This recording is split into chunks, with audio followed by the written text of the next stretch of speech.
In recent years, intermittent fasting, or IF, has gained popularity as a lifestyle choice for those seeking weight loss and improved health outcomes. Meanwhile, fasting during the Islamic holy month of Ramadan, a practice observed by Muslims around the world, is a long-standing religious tradition.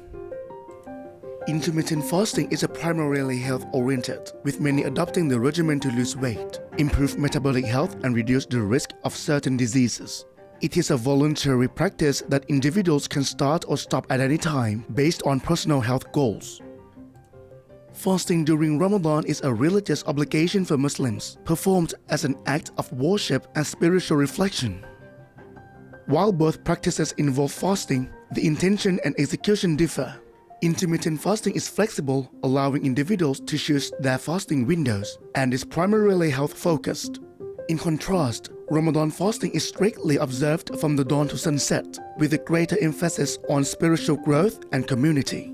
Actually, there are some studies, about this. Have done many years ago in many parts of the world, in the Western world and also Middle Eastern. They start asking the question that can Ramadan fasting cause health damage? Of course, they have parameters including weight, electrolytes, water status, dehydration status.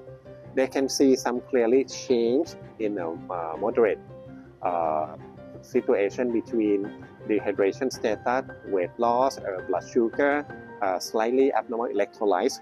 But all of those are very recoverable. All of those doesn't cause health damage.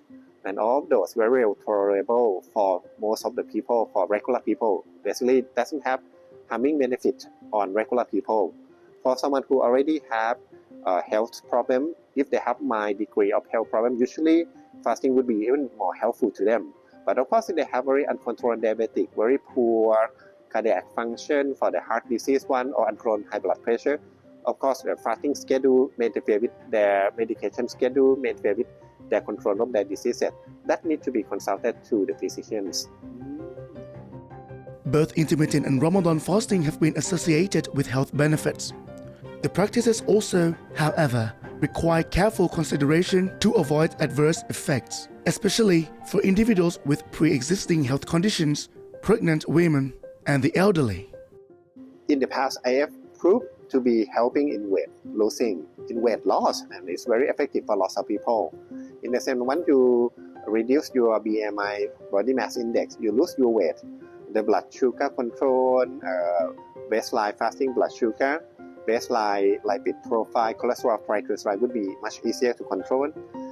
In the same time, people who do the IF is people who have health concern, a lot of health concern. Usually, these people also have regular exercise schedule.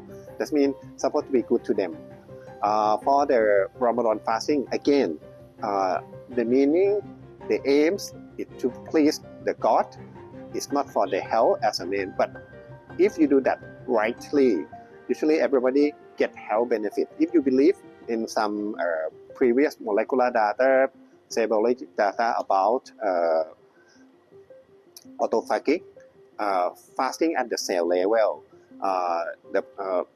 If I'm not wrong, Dr. Yoshinori got Nobel Prize in 2016. We can look back for the data.